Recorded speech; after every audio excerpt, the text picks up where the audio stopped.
Bonsoir à toutes et à tous, ravi de vous retrouver pour un nouveau numéro d'Accès Direct, votre rendez-vous quotidien avec l'actualité et l'information en Savoie-Mont-Blanc en direct sur votre chaîne préférée. Nous sommes le jeudi 6 février 2020, c'est parti pour 45 minutes de belles rencontres. Au programme ce soir, je recevrai tout d'abord Monseigneur Ballot, l'archevêque de Chambéry. Nous parlerons ensuite d'une application qui pourrait aider de nombreux professionnels de la montagne avec Antoine Sauer, notamment son fondateur. Et enfin Vincent Poirier qui revient du festival d'Angoulême. Il a plein de choses à nous raconter. Mais avant toutes ces réjouissances, j'ai le plaisir d'accueillir Clémence. Salut Clémence. Salut Seb. Pour les titres de ce journal du 6 février 2020, on va donc commencer avec la FECLA, capitale du ski de fond pour les scolaires. Et oui, 450 jeunes de collèges et de lycées de 5 départements se sont retrouvés ce mercredi sur les pistes de la FECLA pour participer au championnat académique de ski de fond de l'UNSS. Tout un programme. Une journée donc placée sous le signe de la compétition, mais aussi beaucoup de partage entre ces jeunes. Et puis notre page consacrée aux élections municipales. Oui, et ce soir, direction la commune des Ouches en Haute-Savoie. 3 têtes de liste vont se disputer donc la mairie aux prochaines élections municipales. Au cœur de leur programme, la qualité de l'air. Que prévoit-il pour l'améliorer tout simplement? Et puis on finit, excuse-moi, un autre petit truc pour le journal. Ce soir, nous recevons Yannick Valençan, président du syndicat interprofessionnel de la montagne, en plein scandale de violences sexuelles et dans le patinage artistique, le foot ou encore le cinéma, ou voire même les centres équestres. Il vient nous parler de la cellule d'assistance aux victimes de maltraitance et des filières du ski et sport de montagne en début de journal. Il ne faut pas le louper. Merci beaucoup Clémence, on se retrouve dans quelques minutes, dans une grosse demi-heure. Allez, on démarre cette émission avec notre rubrique Dans l'actu. Et ce soir, j'ai le plaisir d'accueillir Monsieur Monseigneur Philippe Ballot. Bonsoir. Bonsoir. Merci d'avoir fait le déplacement. Comment allez-vous en ce début d'année 2020 ? Eh bien, je vais plutôt bien et je suis heureux de la poursuivre. Qu'est-ce qu'on peut vous souhaiter ? Eh bien, d'être toujours disponible et puis d'être attentif à ce que vivent les personnes autour de moi et dans le monde et dans notre pays. Et justement, qu'est-ce que vous souhaitez au monde, à la société en général là, pour cette nouvelle année ? On sait que c'est compliqué, il y a beaucoup de mauvaises nouvelles, un petit peu de pessimisme. Vous êtes plutôt d'humeur optimiste ? D'humeur, oui, et parce que j'ai une devise qui est « l'espérance ne déçoit pas ». Donc je suis toujours dans une démarche d'espérance par rapport aux personnes que je rencontre. Et la question que vous me posiez, je dirais, je souhaite que les gens soient de plus en plus fraternels entre eux, et je crois que c'est possible si on met cette valeur en premier. Comment on fait justement quand on est archevêque, quand on voit tout ce qui se passe là dans le monde, les différentes polémiques, les différents drames qui se passent, pour arriver à continuer à, peut-être un petit peu fort, mais à croire en l'humanité ? Je crois en l'humanité parce que je crois en Dieu. Parce que je pense que l'humanité, justement, elle est destinée à avoir une vie, un aboutissement qui est au-delà d'elle-même, qu'elle ne peut pas se donner elle-même, mais qui lui est donné. Et quand je vois la foi chrétienne, quand je vois Jésus qui m'a interpellé comme figure, eh bien, je crois en l'humanité parce que j'ai cette perspective-là. Alors, les diocèses de Savoie se modernisent puisque de nouveaux sites internet ont été mis en ligne jeudi 30 janvier dernier. Qu'est-ce qui vous a poussé à cette refonte ? Simplement de pouvoir être accessible aux personnes et leur permettre d'avoir le bonheur de venir sur nos sites et de les voir et de les consulter. Et ça passe par une approche qui est beaucoup plus interactive, une approche multimédia pour dire sur tous les médias vous pourrez nous trouver, et puis utiliser un vocabulaire qui ne soit pas trop le vocabulaire de la boutique, si j'ose dire. L'objectif c'est quoi ? C'est donner une image plus moderne de l'Église catholique ? Oui, et puis surtout de rejoindre les personnes, parce qu'on sent de plus en plus que dans le monde que vous avez décrit, il y a une question fondamentale, mais pourquoi je suis là et quel sens on peut donner ? Et si on se rapproche des personnes, si on a des moyens qui sont beaucoup plus adaptés, si on a un vocabulaire qui fait qu'on les touche, eh bien, il y a un dialogue qui va s'instaurer. Vous-même, Monseigneur Ballot, vous êtes adepte des nouvelles technologies, du numérique, c'est quelque chose qui vous parle? Ça me parle beaucoup, même si je ne saisis pas la technique dans ce qu'elle a de très fort, mais j'aime beaucoup le numérique. Alors, chose toute simple, par exemple, je communique beaucoup par SMS avec les jeunes que je rencontre. Et je m'aperçois que un petit SMS pour dire bon anniversaire, et ça fait 6 mois que le jeune ne m'a pas vu, dire tiens, c'est curieux, il pense encore à moi, je ne suis pas sorti de son écran radar. Alors, j'ai lu sur votre nouveau site d'ailleurs que vous encouragiez les fidèles à covoiturer pour venir à la messe avec un site qui s'appelle GoMess, un site savoyard en plus. Et oui, qu'un Savoyard a inventé en disant mais on est éloignés les uns des autres, on a envie d'aller à la messe, on ne sait pas, on est très replié sur soi-même. Donc voilà une application qui fait que, ben, comme il y a Blablacar, ben pourquoi on dit tiens j'ai envie d'aller à la messe, vous avez envie d'aller à la messe, ça peut vous arriver. Ben, il dit tiens, je regarde, oh il y en a un qui est pas loin de chez moi qui y va, ou dans le village voisin, ou moi je vais y aller s'il y en a qui veulent aller avec moi. Et ça crée une émulation et puis un intérêt très facile puisque c'est comme ça que les gens se communiquent aujourd'hui entre eux. Vous êtes décidément en plein dans l'air du temps. J'essaie de l'être. Alors, on va changer complètement de sujet. En novembre dernier a eu lieu à Annecy pour la première fois une journée de travail sur les abus sexuels sur les mineurs, organisée par la CAAVAS, pour Cellule d'accueil et d'accompagnement des victimes d'abus sexuels, qui existe depuis 2016, faisait partie de cette organisation. Est-ce qu'une cellule identique pourrait voir le jour en Savoie? Est-ce que c'est dans l'air du temps? Est-ce que c'est dans les prévisions? Elle est en train de se constituer parce que nous avons laissé le maximum de personnes ces dernières années dans les paroisses et ailleurs discuter, échanger, dire comment elles percevaient les choses. Et donc la cellule va se créer. Mais elle sera un peu plus large parce que nous pensons que ce que nous a fait sentir profondément ces drames, c'est que dans l'Église, on se blessait les uns les autres, on blessait même avec ça, par ces actes horribles, mais aussi quelquefois par des réflexions, par une attitude, qui font que des gens sont blessés et ont quitté l'Église avec cette blessure, ou sont dans l'Église et gardent cette blessure. Donc on voudrait que cette cellule soit aussi une possibilité pour toute personne qui se sent blessée par un acte, par une personne dans l'Église, assez vite elle puisse venir en parler et qu'elle fasse le chemin qu'elle souhaite et que les circonstances lui permettent pour qu'elle ne reste pas sur cette blessure. Vous savez, moi j'ai rencontré des personnes, une simple réflexion d'un professeur ou d'un prêtre, quand cette personne-là avait 12-13 ans, qui l'a blessée, où elle ne s'est pas sentie reconnue, et 60 ans après, elle était encore là, et disait comment ça avait rendu difficile aussi. Encore traumatisé. Oui, et que ça avait rendu difficile les fréquentations, la vie de couple. Il dit, j'ai compris des attitudes que j'avais vis-à-vis de mes enfants qui étaient encore là-dedans. Et quand il a pu m'en parler, il y a quelque chose qui s'ouvre. Donc il y a les blessures très spécifiques et avec des procédures spécifiques, et puis toutes les autres, et je pense qu'il faut qu'on puisse écouter aussi ces blessures. C'est un sujet grave, sensible, traumatisant. Qu'est-ce qui est le plus difficile quand on essaye de mettre en place une cellule comme celle-ci? Ce qui est peut-être le plus difficile, c'est de trouver les personnes compétentes, qui aient de l'empathie, qui puissent permettre aux personnes de cheminer elles-mêmes. Parce que le risque toujours que nous avons, c'est de répondre à la place des personnes. Parce qu'on veut vite les aider. Alors qu'il faut écouter et permettre à la personne de cheminer, d'aller. Par exemple, il ne faut pas qu'on ait des personnes qui disent « Ah ben, on vous a bien écouté, maintenant il faut pardonner ». Et non. Si un jour la personne désire pardonner, c'est elle qui prendra la décision. Il ne faut pas qu'elle ait l'impression qu'on la contraigne parce qu'on est chrétien. Donc il faut vraiment des gens très compétents, très motivés, et puis qu'il y ait cette empathie. On est malheureusement en plein dans l'actualité, on l'a vu avec le scandale qui touche la Fédération française des sports de glace et d'autres sports. Vous, en tant qu'archevêque, quel regard vous portez sur les différents procès qui ont eu lieu dernièrement, notamment Barbarin ou Prémat? Que dès que quelqu'un estime qu'il doit aller en justice parce qu'un acte de telle ou telle personne le blesse et qu'il pense qu'il doit y aller, il faut qu'il y aille et on laisse la justice faire son travail. Mais vous parliez de tout ce qu'on est en train de découvrir, beaucoup plus large que l'Église. Peut-être que nous, on peut aujourd'hui aider la société parce que nous avons été les premiers à être touchés. Et on a fait un énorme travail et on peut peut-être aider pour que toutes ces institutions puissent se transformer et puis que les personnes qui sont mises en cause eh bien, puissent rendre compte de ce qu'elles ont pu faire, les victimes s'exprimer. Merci beaucoup, Monseigneur Philippe Ballot. C'est moi qui vous remercie. À très bientôt. À très bientôt, je l'espère. Je vous invite à rejoindre la régie. Et on passe à notre prochaine rubrique avec deux invités ce soir, Antoine Sauer et Laurent Miston. Bonsoir. Bonsoir. Alors Antoine, vous êtes le président fondateur de l'application Rope Up. Et vous, Laurent, vous êtes président du bureau des guides de haute montagne de Sallanches.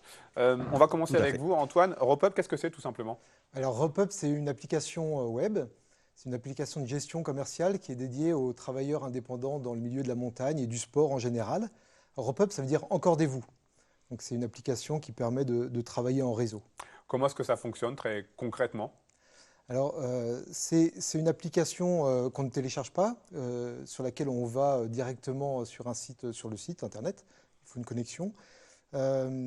Ça permet, c'est des services, c'est des microservices en fait qui sont délivrés. Et on peut faire de la facture, on peut faire des devis.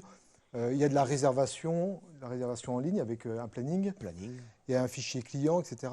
Donc c'est un outil complet qui permet aux travailleurs indépendants de rester centrés sur son cœur de métier et de faciliter en fait toute la partie administrative et commerciale qui gravite autour de lui. Alors on a un témoin avec nous ce soir sur le plateau, Laurent. En quoi Rope Up a changé ou a facilité votre vie, en tout cas dans l'exercice de votre métier?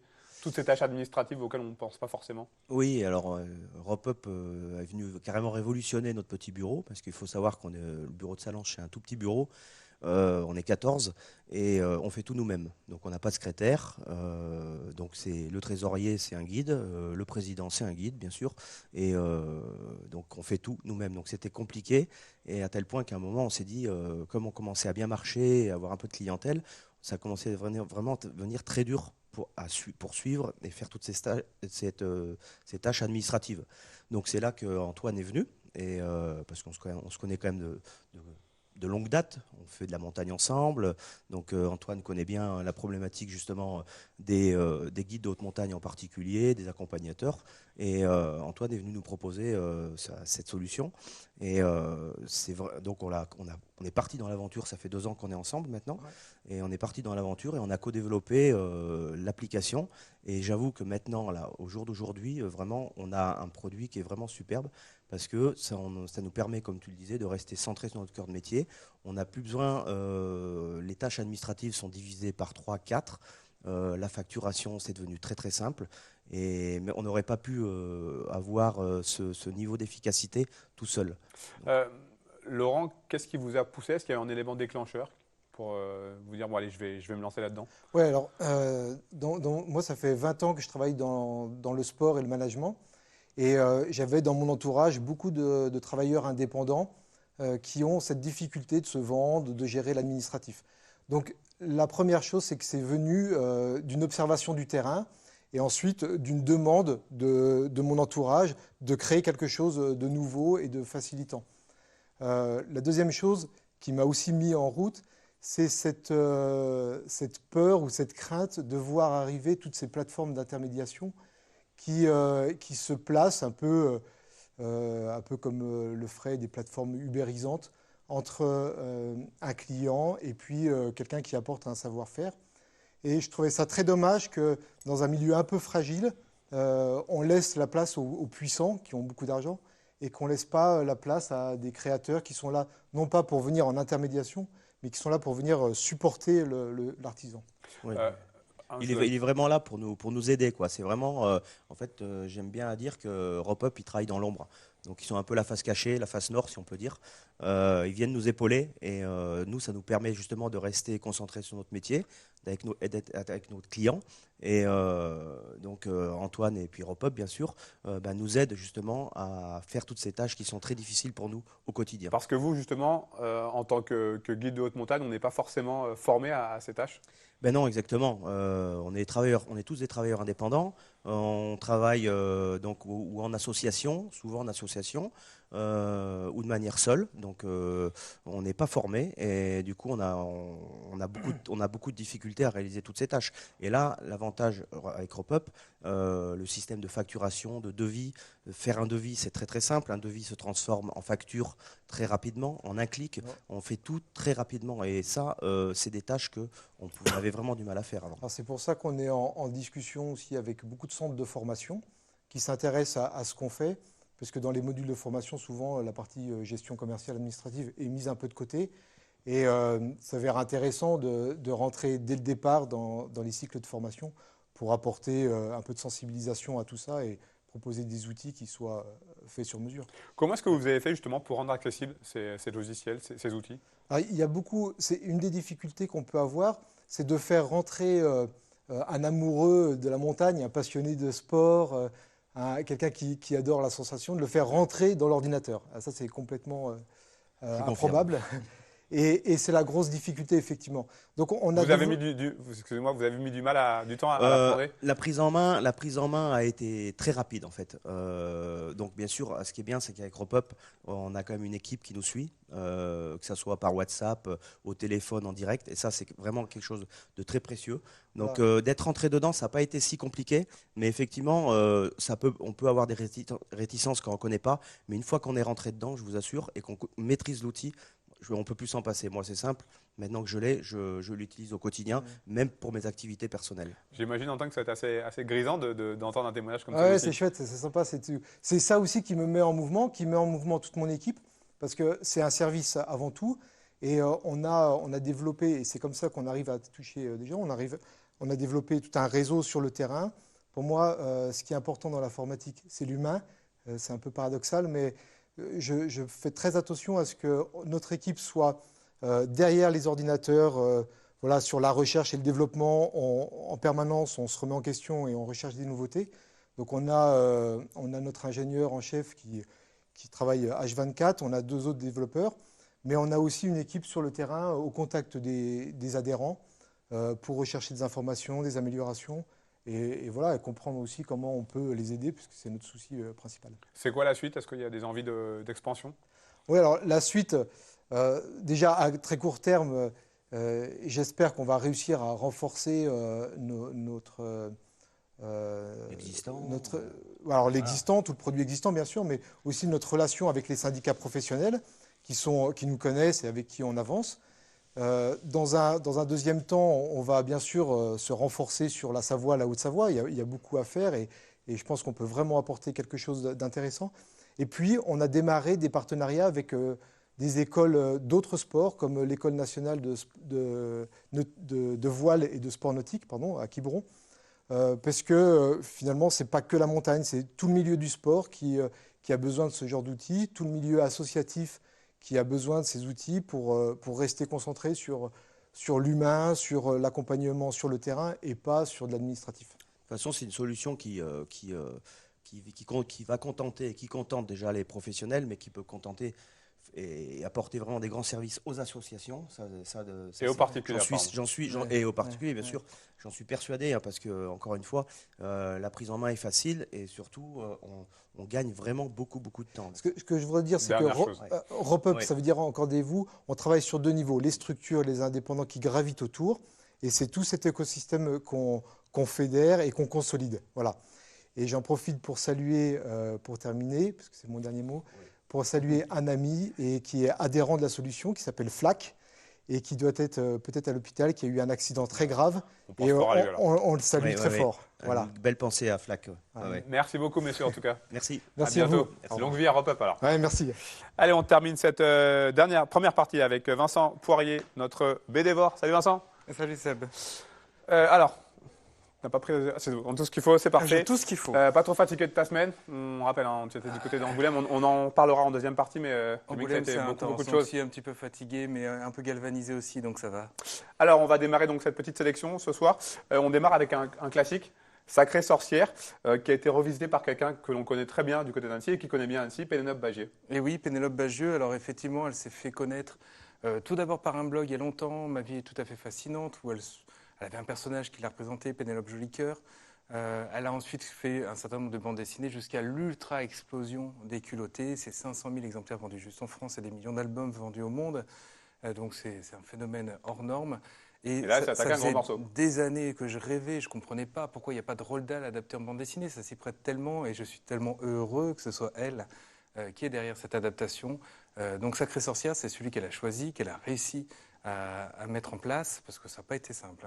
Des années de négociations. J'ai lu que c'est le neveu de Roald Dahl qui l'a choisi, apparemment, qui a choisi Pénélope. Alors, si elle a été choisie, c'est encore mieux. En tout cas, elle, ça fait longtemps qu'elle essayait effectivement de pouvoir le faire.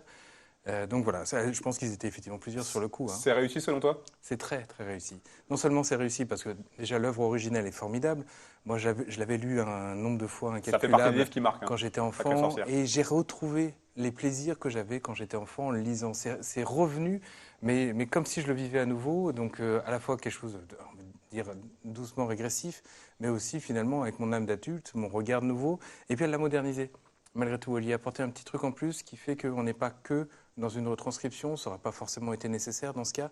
On a tout le plaisir d'un des chefs-d'œuvre de Roald Dahl, mais avec aussi une contemporanéisation qui est plus que bienvenue. Et c'est déjà un succès en librairie, parce que j'ai vu qu'il y a une réimpression qui était déjà en cours. La réimpression a été lancée le lendemain de la sortie.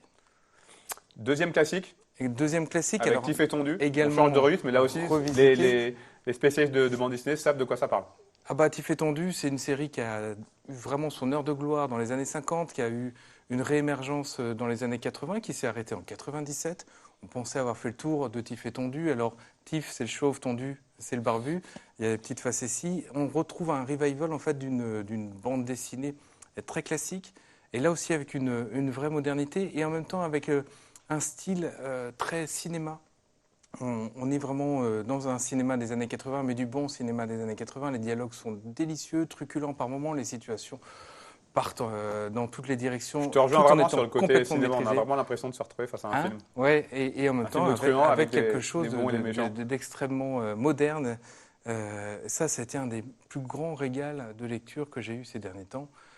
Parce que je ne m'attendais pas à aimer autant. Je me suis dit, bon, bah, là, un peu comme le Roald Dahl, je vais retrouver quelque chose. Non, je n'ai pas retrouvé ce quelque chose. Ça a été une explosion par-dessus tout ça. Et donc voilà, un excellent polar en histoire complète. Donc pour ceux qui connaissent Tif et Tondu, c'est du bonheur. Pour ceux qui ne connaissent pas Tif et Tondu, c'est du bonheur. En quoi elle est différente, cette nouvelle génération, par rapport à la génération de l'époque, en tout cas par rapport à Tif et Tondu? Selon toi, quoi la principale différence entre les deux? Déjà, elle a des décennies de création de bande dessinée en plus derrière elle. Donc, elle a aussi, j'ai envie de dire, une audace qui est possible. Le marché de la bande dessinée a énormément évolué. Moi, ça fait 20 ans que je travaille à la librairie. Quand je suis arrivé, on était autour des 2000 nouveautés par an. On est à plus de 5000. Je te laisse calculer en 20 ans combien ça fait de nouveautés qui sont arrivées depuis, combien d'originalités, combien de formats qui ont évolué. Ce n'était pas possible, Sacrée Sorcière, il y a encore quelques temps. Donc eux, ils sont aussi d'une génération qui a appris qu'on pouvait complètement changer les codes tout en ayant un respect total avec ceux qui avaient été, j'ai envie de dire, déterminants à l'âge d'or de la bande dessinée. Et Blutch, au dessin, c'est un grand prix d'Angoulême. Donc c'est un prix qui récompense une carrière. Bon, c'est pas un auteur qui a été choisi par hasard, il a vraiment du talent et c'est un régal en lecture. Justement, en transition avec cette deuxième partie dans cette chronique, on va jeter un coup d'œil à un article que tu nous as envoyé ce matin.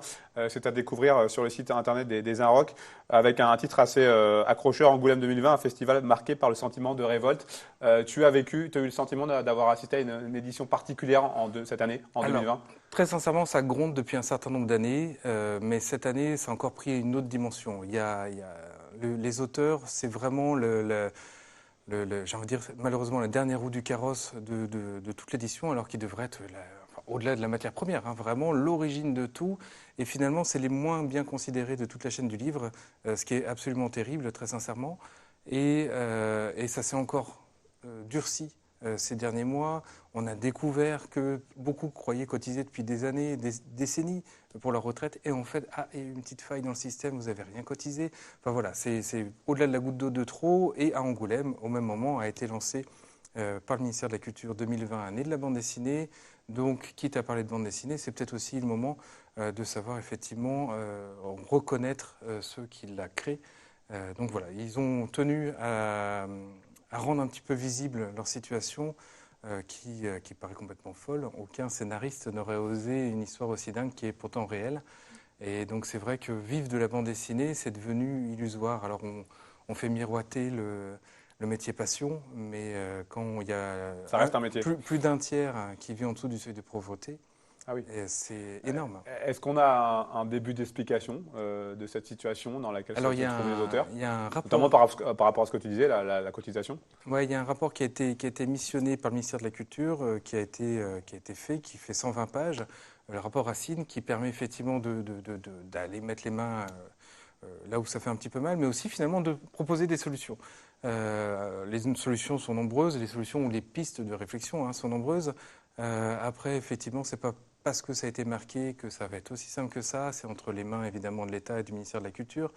Mais tout ça, ça crée une gronde qui est plus que nécessaire. On voit les images, là par exemple, de ce qu'ils ont appelé le débrayage le vendredi à 16h30. Les auteurs se sont tous arrêtés de dédicacer à Angoulême pour montrer à quoi ressemblerait Angoulême sans auteur, sans dédicace. Et encore, les BD sont malgré tout bien là. Et sans auteur, il n'y a plus de BD, il n'y a plus rien, il n'y a plus de livre. Et je parle d'auteurs de BD aujourd'hui, mais c'est bien au-delà de la bande dessinée que la situation concerne, je crois, 140 000 personnes. Très rapidement, un mot sur les principaux prix. Un mot sur les principaux prix, ça mérite d'être dit. Et le symbole est fort, puisque le fauve d'or du Miralbum, parce que on a la palme à Cannes, ce sont des fauves à Angoulême. Le fauve d'or, c'est Révolution. Donc là, le titre est parfait.